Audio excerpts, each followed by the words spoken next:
snack. Me and you gonna have a little chat about books.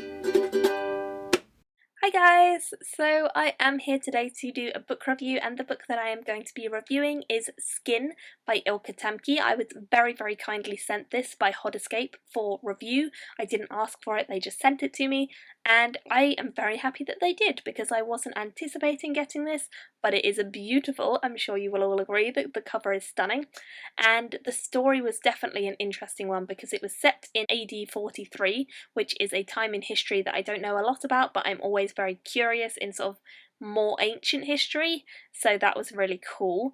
It's set following a sort of tribe of people called the Kayakad, and their totems and their beliefs, they basically follow the way of the skin. The skin is their totem. To be able to have skin, your mother or father has to pass it down to you, and if you are a foundling, then you don't have skin. In order to do anything in their society, you need skin. You need to be one of the skins. There are all sorts of different types, so there's like skin of the salmon, skin of the dog, various different types you can be, but you need to have one in order to learn anything about the society. In order to learn a craft, you must be able to say what your skin is. In order to learn how to swim, you have to have a skin.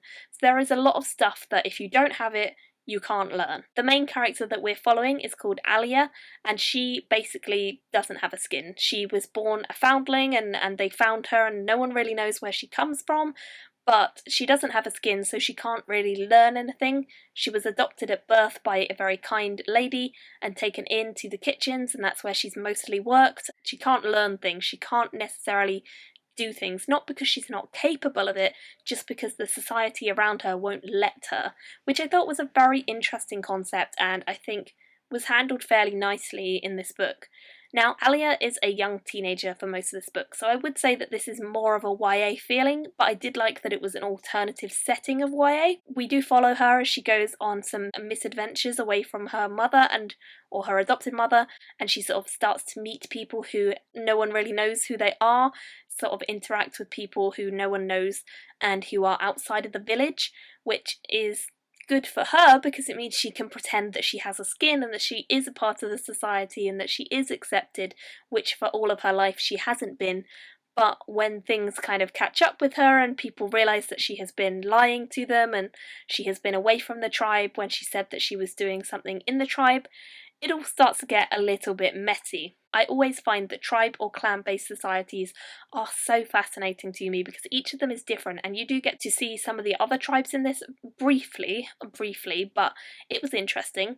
I believe that this is the first one in a series because the ending hinted that it could easily go on to be a series, so I think it probably is. I'm not sure for definite, but it was a very fun read overall. I never found myself particularly bored whilst reading it. It was very fast-paced and easy to get through, and the main character was fairly likeable because even though she does have some moments where she's kind of falling in love with someone quite quickly or, you know, doing stereotypical things, she actually doesn't do it as badly as some of the other characters who I have read about in YA fiction, and I think that she was handled well as a character.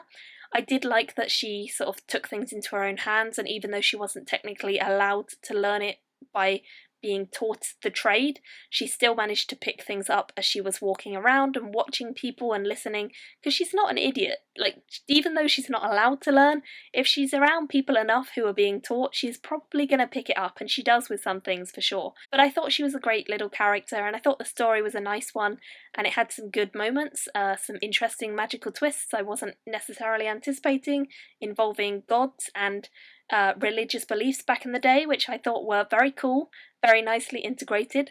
So on the whole, it was a fun story, very interesting with some good elements, but not necessarily anything mind-blowing. It's just a great little read. If you want something fun and you are into YA, then this is probably a great series for you. If you're not into YA, it might not be quite as good, but it's still interesting in the ideas that it brings into it because they are unique, they are different, they are interesting, and they're a modern take on some older things that I just really like seeing, the sort of clan-based society and stuff. So I would love to hear your thoughts if you guys have read this series, or the first book at least, and thank you very much to Escape for sending it to me. Let me know all your comments down below.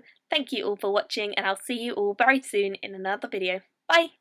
Me and you gonna have a little